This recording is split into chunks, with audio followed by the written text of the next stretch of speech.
नमस्कार, मैं हूं आपके साथ विशाल कालरा। हीरो, यह शब्द सुनते ही आपके जहन में एक फिल्म स्टार आता होगा जो एक पटकथा के मुताबिक फिल्मी पर्दे पर अपनी बहादुरी, अपनी दरियादिली की मिसाल पेश करता है। लेकिन कुछ कलाकार ऐसे होते हैं जो रियल लाइफ से बढ़कर रियल लाइफ के हीरो होते हैं। आज हम आपकी मुलाकात कोरोना काल के असली हीरो से करवाने जा रहे हैं।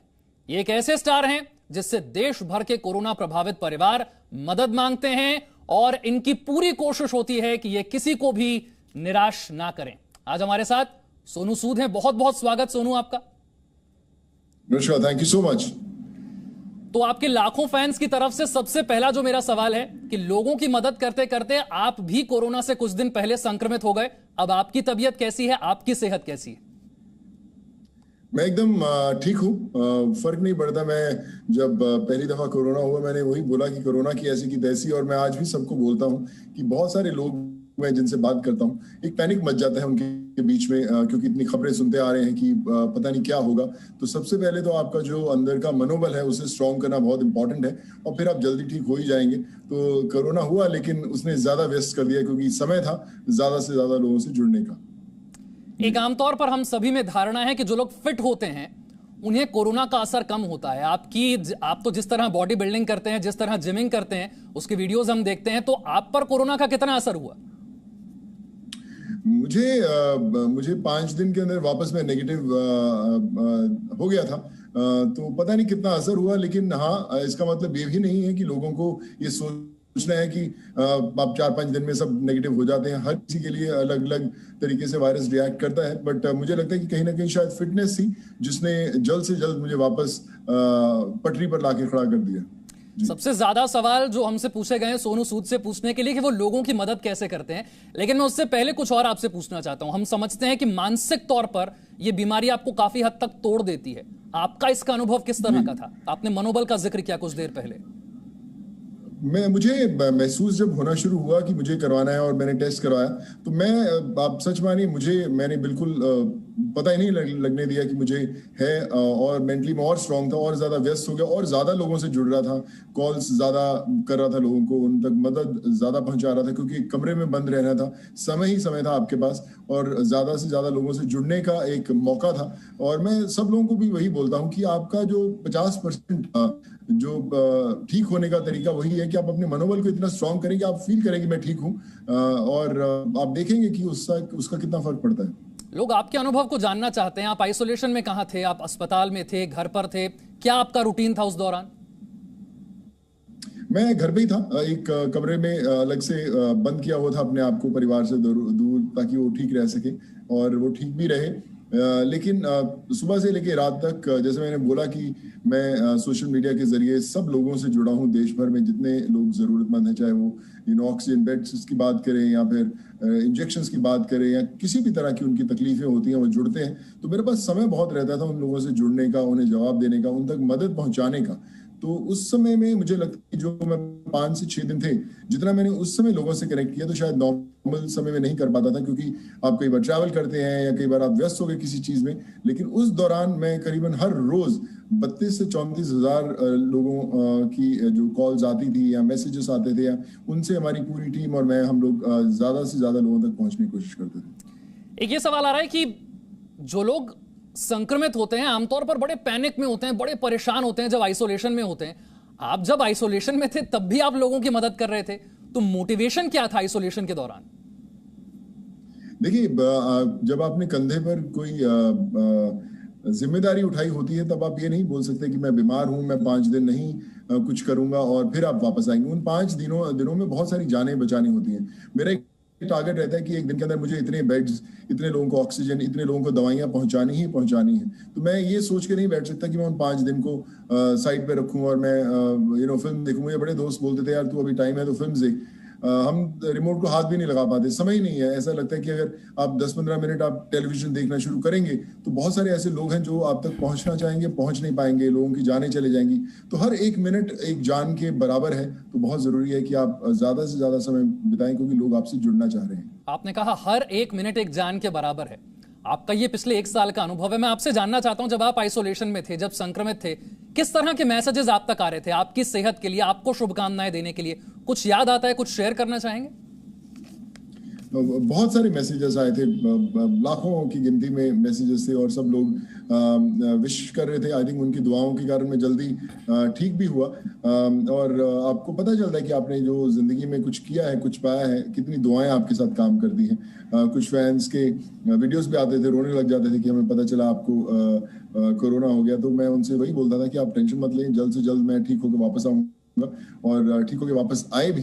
मैं, जैसे आपने बोला, मैं अभी भी सब लोगों से बोल रहा हूँ जो हमारे दर्शक हैं, कि ज्यादा लोग जो है पैनिक करते हैं, घबरा जाते हैं कि क्या होगा। उससे और ज्यादा आपकी जो तबीयत है वो ज्यादा खराब होती है। बिल्कुल पैनिक मत कीजिए, बिल्कुल एकदम मेंटली अपने आप को इतना स्ट्रांग रखिए कि आपको पता ही नहीं लगना चाहिए कि आपको किसी तरह की बीमारी है। आई थिंक वो आपको बहुत हेल्प करेगा। फिर दवाइयाँ लें और ध्यान रखें, चेक करते रहे। जैसे हमने देखा है सर, पिछले कुछ समय में मैं हर रोज लोगों से जुड़ा रहता हूँ और बहुत दुखद खबरें भी हमें हर रोज मिलती हैं। लोग जिनके लिए हम 2-2, 3-3, 4-4 दिन से बेड, ऑक्सीजन, वेंटिलेटर्स दिलाने की कोशिश करते हैं, प्लाज्मा दिलाने की कोशिश करते हैं, वो हमारे हम छूटे चले जाते हैं। बड़ा दुख लगता है हमें। लेकिन मैंने एक चीज ये देखी है कि लोग थोड़ा लेट पहुंच रहे हैं अस्पतालों में।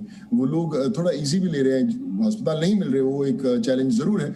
लेकिन अपने टेस्ट भी नहीं करवाते। और मैं सबसे जरूर कहना चाहूंगा, सीटी स्कैन्स हैं जो आपके टेस्ट करवाते रहें, ताकि बीमारी बढ़ने से पहले आप उसका इलाज सही करवा सकें। हम बहुत जाने बचा सकते हैं। आप कह रहे हैं कि बहुत सारी चीजें, लापरवाहियां बहुत लोग कर रहे हैं। आपके तो लाखों, अब करोड़ों फैंस हैं।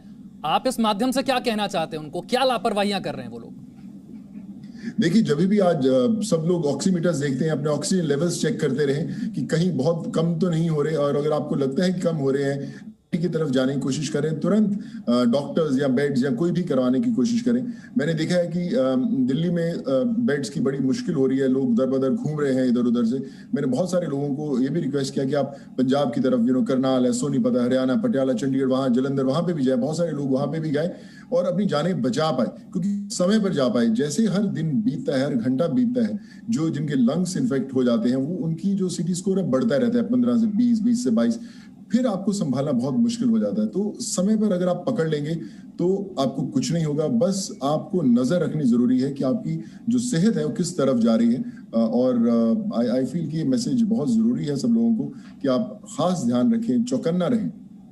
आपने शुरुआत में जिक्र किया कि जब आप संक्रमित हुए 5 दिन में रिपोर्ट नेगेटिव आ गई। कैसे 5 दिन में आपने कोरोना को हरा दिया? कोई सीक्रेट है, कुछ शेयर करना चाहते हैं? मुझे पता नहीं, मैं I think medicine proper time पे ले रहा था। शायद फिटनेस ने भी, जो इतने साल से फिटनेस की तरफ ध्यान दिया हुआ है, शायद उसने भी कहीं ना कहीं से अंदर से असर किया होगा। फिर दुआएं बहुत सारे लोगों की हैं। उस समय मैं लोगों से जुड़ा था, थोड़ा सा हेल्पलेस फील करते थे कि आप बाहर नहीं निकल सकते अगर लोगों को जरूरत होती। मेरे घर पे बहुत सारे लोग आते हैं, मैं उनसे भी मिलता हूँ। तो ऐसा फील होता है कि यार शायद मैं लोगों से नहीं मिल पा रहा और एक थोड़ी बेबसी जरूर रहती है। पर आई फील कि जब मैं 5 दिन बाद ठीक हुआ, वापस नेगेटिव आई रिपोर्ट, तो वापस एक अलग जुनून था, एक अलग जोश था लोगों से मिलने का। और आज आपके सामने है। आप पिछले 1 साल से लोगों की मदद कर रहे हैं और लोग समझ नहीं पाते कि किसी को ऑक्सीजन चाहिए तो ऑक्सीजन पहुंच जाती है, रेमडेसिविर चाहिए वो पहुंच जाती है, जरूरी दवाएं चाहिए, बेड का इंतजाम नहीं हो रहा, जो उन्हें चाहिए सोनू सूद उन तक पहुंचा देते हैं। ये कैसे हो पा रहा है? मुझे भी नहीं पता सर कैसे हो पा रहा है। बस मैं एक जुनून में ठान लेता हूँ कि जो करना है वो करना ही है, कैसे भी छोड़ता नहीं हूँ। तो रास्ते खुद ब खुद बनने शुरू होते हैं। मैं अपनी टीम, जो मेरे साथ हर रोज कोई ना कोई नया इंसान जुड़ता रहता है, मैं उनको भी यही बोलता हूँ कि आप एक बार पहला कदम रखिए। वो बोलते हैं कि मुझे कोई आइडिया ही नहीं है कि वो कैसे होगा। मैंने बोला कि आप फोन कीजिए, आपको रिजेक्शन मिलेगा वहां पे, हो सकता है आपको कोई फोन ना उठाए, लेकिन आपको वापस करना पड़ेगा, फिर वापस जाना पड़ेगा, फिर आपको रास्ता दिखना शुरू होगा।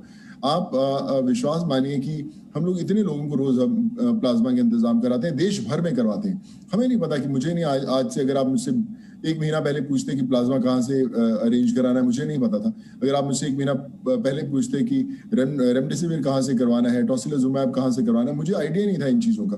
पर जब आप अंदर कूद जाते हैं, समंदर में कूदना जरूरी है, तैरना अपने आप सीख जाएंगे। तो उसी की कोशिश है, आज भी सीख ही रहा हूँ, आज भी कर ही रहा हूँ। जो जो नई तकलीफें आती हैं लोगों की, उन्हें हल करना मेरा कर्तव्य है, मेरी ड्यूटी है। यही सवाल लोग पूछते हैं कि सोनू सूद एक शहर में अपने घर पर बैठे हैं, पूरे देश में किसी भी शहर कस्बे से सोनू सूद को टैग करके आप बस अपनी समस्या बता दीजिए, देश के उस कोने में वो समस्या हल कैसे हो जाती है?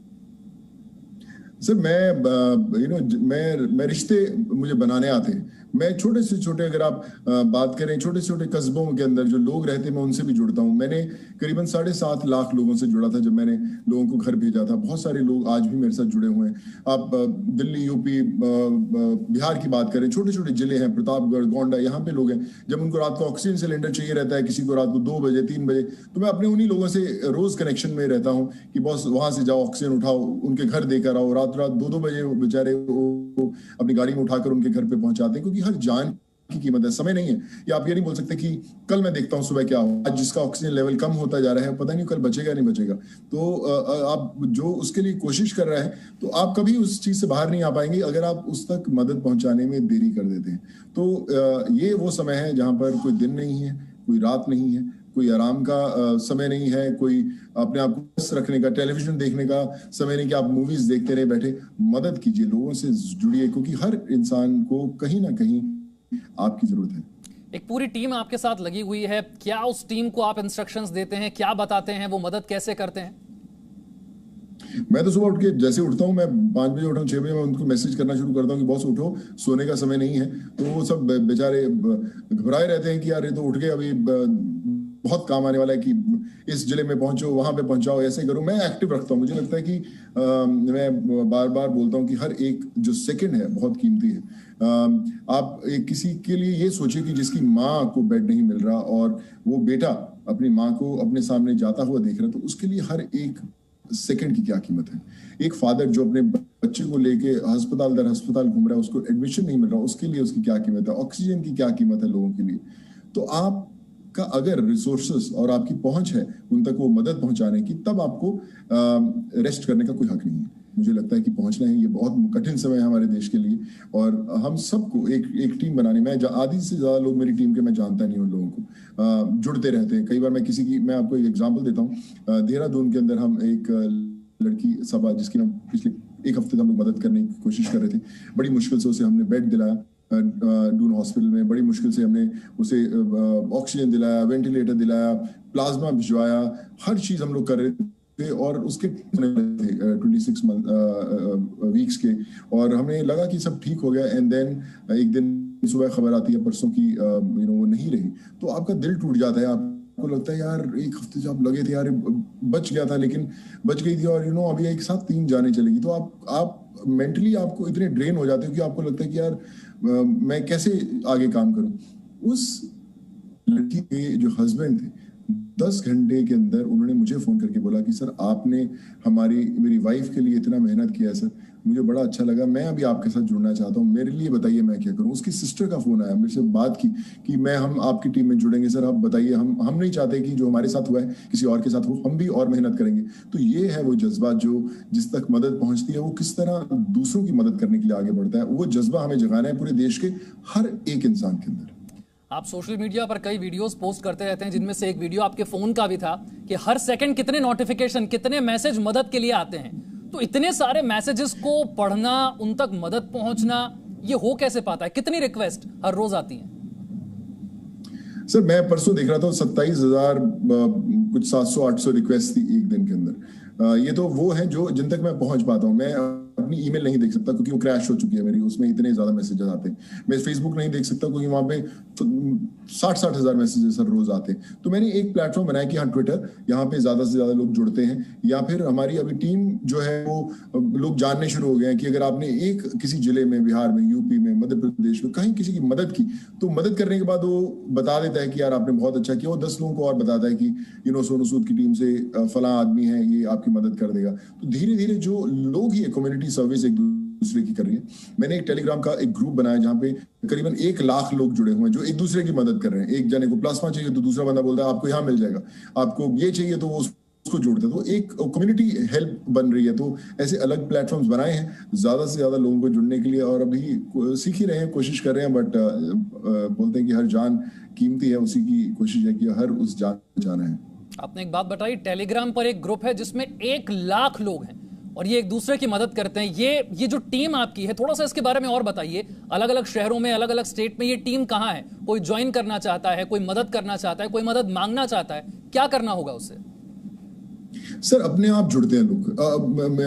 मैं बड़ी बार मेरे को ट्विटर पे मैसेजेस आते हैं कि हम आपकी टीम का जुड़ना चाहते हैं। मैं उनका तुरंत नंबर लेते हैं, हम लोग उसको जोड़ देते हैं अपने ग्रुप के अंदर। हमारे अगर आप मेरा मैसेज देखेंगे उसमें सूच charity foundation, plasma group, oxygen group, blood bank का ग्रुप है, वेंटिलेटर्स का ग्रुप है, बेड्स दिलाने का ग्रुप है। उसमें हर एक बंदा अलग अलग है। काम दिया हो कि तेरे को सिर्फ बेड्स ढूंढने हैं, जहां जहां बेड्स हो उसका काम, वो उस बंदे के अंडर और 10 लोग हैं जो अलग अलग ढूंढते हैं। तो एक चेन की अगर आप बात करें तो इतनी फैला दी है हमने चेन की। वो जुनून वाले लोग हैं जो जिनके लिए रात नहीं है दिन नहीं है। मैं सबसे वही रिक्वेस्ट करता हूँ जो भी कभी जुड़ना चाहते हैं कि हम आपको रात को 3 बजे भी फोन करेंगे, आपको खड़े होंगे। आपको एक छोटी सी एग्जांपल देता हूँ। जो कल हम लोग 22 लोगों की जान बचा पाए बैंगलोर के अंदर, अराक हॉस्पिटल के अंदर अचानक ऑक्सीजन खत्म हो गई थी। 6 हॉस्पिटल्स में ऑक्सीजन खत्म हो रही थी और SOS आया कि कहीं से ऑक्सीजन चाहिए। तो इस पर्टिकुलर हॉस्पिटल के अंदर जब ऑक्सीजन खत्म हुई तो सिर्फ आधे घंटे की ऑक्सीजन बची थी। 24 पेशेंट थे उसके अंदर और हम आपको 2:30 बजे कोऑर्डिनेशन शुरू किया। हमारी टीम एक दूसरे को फोन कर रही थी।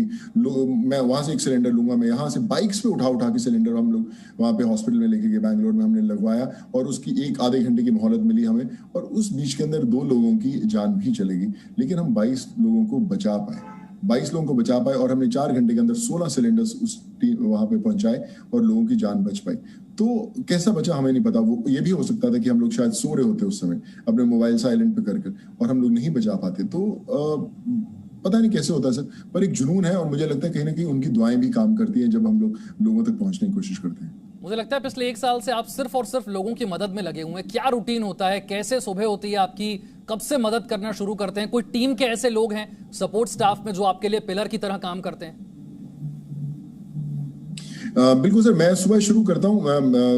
पिछले 1-1.5 साल हो गया है, सुबह से लेकर रात तक वही रूटीन होती है, मिडनाइट तक, और फिर अगली सुबह भी शुरू होती है। मेरे पास पढ़ने का समय नहीं है। बड़े कुछ डायरेक्टर्स के स्क्रिप्ट आए, मैं उनको बोलता हूँ कि ये सब खत्म होने दो उसके बाद पढ़ूंगा, क्योंकि माइंड फोकस ही नहीं कर पाते आप उस पर।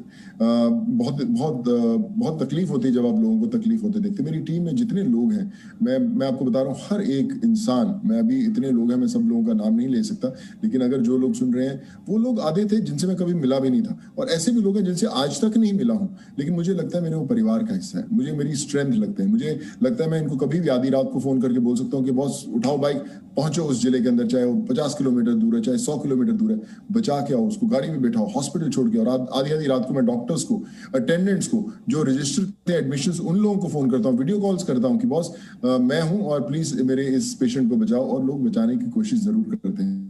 ये जो ग्रुप्स हैं सर, जितने लोग हैं, ये एक एंजल्स की तरह हैं, जो बोलते हैं ना कि भगवान दूत होते हैं, किस तरह वो कैसे जुड़ते हैं और जाने बचाते हैं। तो इन लोगों को भी वैसी फीलिंग आने लगी है। ये भी लोग रेस्टलेस रहते हैं, सारा दिन लगे रहते हैं। तो ये एक नशा है सर। मुझे लगता है कि ये नशा हर एक हिंदुस्तानी को इस समय होना बहुत जरूरी है, और ये एक ऐसा मैसेज देगा उन जरूरतमंद लोगों को जिनको आपके हाथ की जरूरत है। अगर आप वीडियोस देखें, आपको पता है कि कितने बेबस लोग हैं अस्पतालों के बाहर, उनको एडमिशन नहीं मिलता, तो उनका हाथ थाम के बोलना कि बॉस हम आपके साथ हैं। पता नहीं, आप बहुत दफा फेल होंगे, बहुत दफा पास होंगे, लेकिन काम नहीं छोड़ना। फिर वापस गिरना है, वापस खड़े होना है, रोज गिरना है, वापस खड़े होना है। किस तरह का फीडबैक मिलता है जब लोगों तक मदद पहुंचती है? एक खुशी जो उनकी लहर होती है। मैं आपको बता रहा हूँ, एक वीके झा करके गाजियाबाद में एक पेशेंट थे जो पिछले 3 दिन से कोशिश कर रहे थे, उनके लिए बेड दिलाने की कोशिश कर रहा था, और आज मैंने सुबह उठ के सबसे पहले उनके लिए 6:30 बजे बेड दिलाया गंगाराम हॉस्पिटल दिल्ली के अंदर। और जब मैं उनके बेटे से बात कर रहा था, वो एक्साइटमेंट में रो रहा था कि सर आपने मेरे को बेड दिलाया, मेरे फादर को, सर मैं पहुंच जाऊंगा, सर मैं जल्दी पहुंचता हूँ, सर मैं आपको फोन करता हूँ सर। जो खुशी और जो दुख उस आवाज में आप महसूस करते हैं, वो शब्दों में आप बयान नहीं कर सकते। जब आपके कानों में वो आवाज गूंजती है, जब एक बच्ची की आवाज गूंजती है कि मैं अपनी माँ को खो चुकी हूँ, मेरे पिता को बचा लीजिए सर, मैं पता नहीं इनके बिना क्या कर पाऊंगी, तो आप सब चीजें छोड़ देते हैं, आप सब चीज भूल जाते हैं। आपका लक्ष्य होता है कि आपको उस जान को बचाना है। ये हम लोग हर मिनट के अंदर, हर रोज देखते हैं सर, और उसी की कोशिश है। और बचा भी पा रहे हैं, लेकिन बहुत सारे लोगों को खो भी पा रहे हैं, जो कहीं ना कहीं आपको तकलीफ देता है। सोनू सूद एक मददगार के तौर पर आगे आ गए हैं, लेकिन बहुत सारे लोग पूछ रहे हैं कि सोनू सूद द एक्टर, ये कहीं पीछे रह गए हैं क्या? सर एक्टिंग भी कर ही रहे हैं, बड़े साल एक्टिंग की है, अभी भी कर ही रहा हूँ। 2 मेरी फिल्में कंप्लीट हुई हैं, एक साउथ में है, हिंदी में पृथ्वीराज है। हर चीज से बैक सीट ले सकती है, लेकिन इस समय यहाँ पर उतरना बहुत जरूरी है। हम बोलते हैं कि कई बार आप समंदर के पास खड़े होते हैं, कोई इंसान डूब रहा होता है, कुछ लोग देखते रहते हैं कि यार अरे डूब रहा है, चिल्लाते हैं, कुछ लोग कूद पड़ते हैं। तो मुझे पता नहीं, मैं कूद गया हूँ सर। मुझे पता नहीं था कि मुझे तैरना आता है कि नहीं आता, पर मुझे उस आवाज के अंदर एक खिंचाव था जिसने मुझे बोला कि मुझे बचा ले, और मैं कूद गया। मुझे तैरना नहीं आता था, लेकिन मैं तैरना सीख गया। मैं सब लोगों से यही कहना चाहता हूँ कि मुझे बड़े लोग बोलते हैं कि हम लोग कहाँ से शुरुआत करें, हमें पता नहीं कैसे, आप हमें गाइड करो। उनसे बोलता हूँ कि फोन उठाए, चलिए घुस जाओ। रोज ये दुनिया सिखा देगी। जो लोगों की जरूरतें हैं वो आपको सिखा देंगी कि आपको उनकी मदद कैसे करनी है। तो आप एक कदम उठाइए। आप बहुत बिजी रहते हैं लोगों की मदद करने में। एक आखिरी सवाल आपसे ये है कि इस माध्यम से वो करोड़ों लोग जो अभी आपको सुन रहे हैं, कई आपके फैंस हैं, कई आपसे मदद अभी मांगना चाहते हैं, कईयों को मदद मिल चुकी है, क्या कहना चाहेंगे, क्या संदेश है आपका? देखिए, मैं सबसे यही कहना चाहूंगा कि जिन तक मैं मदद पहुंचा पाया हूं और हम लोग आपके परिवार वालों को बचा पाए हैं, तो मुझे बड़ा अच्छा लगता है कि मैं कर पाया। और जिन लोगों तक मैं मदद पहुंचाया, मैं नहीं बचा पाया, मैं उनसे माफी मांगता हूं कि शायद मैं देर होगी मुझे आप तक पहुंचने में। लेकिन हर एक इंसान जिसको मदद मिली है या नहीं मिली है, आप खुद आगे आए, मदद करें लोगों की। ये मत सोचिए कि आपके पास उस तरह का पैसे नहीं होंगे मदद करने के लिए, या आपके पास उस तरह के कॉन्टैक्ट्स नहीं होंगे मदद करने के लिए, या आप कहाँ से शुरू करेंगे। आप जुड़िए, आप खुद ब खुद देखेंगे, आप इतने पावरफुल हो जाएंगे कि आपको पता नहीं। मैं छोटी सी एग्जांपल देता हूँ। एक लड़का है जो की मदद मांगने आया था, मैंने उसको मिलाया। आज वो हर जगह फोन करता है, बड़े बड़े लोगों से बात करता है, और उसके काम हो जाते हैं, बेड्स दिला देता है, ऑक्सीजन दिला देता है। उसको पता ही नहीं था बात कैसे करना है, लेकिन आज वो एक बड़ा इंपॉर्टेंट सपोर्ट सिस्टम है यूपी के अंदर, एमपी के अंदर, हाई के अंदर। तो मैं सब लोगों से ये कहना चाहूंगा, आप ये मत सोचिए कि आपको काम आता नहीं आता। आप लोगों की मदद करने के लिए, उनकी जान बचाने के लिए कूद पड़िए। तैरना ये समय खुद आपको सिखा देगा। बिल्कुल, कोरोना काल के आप असली हीरो हैं। लाखों लोगों के लिए आपने एक फरिश्ते का काम किया है। बहुत बहुत शुभकामनाएं हम आपको देते हैं, और उन लाखों करोड़ों लोगों की तरफ से धन्यवाद भी देते हैं जिन तक आपने मदद पहुंचाई है। इसी जज्बे के साथ आगे भी ऐसे ही काम करते रहिए। बहुत बहुत शुक्रिया, वक्त आपने निकाला हमारे लिए। Thank you so much. Thank you. Presenting B News app, available on Google Play and App Store. Download it now.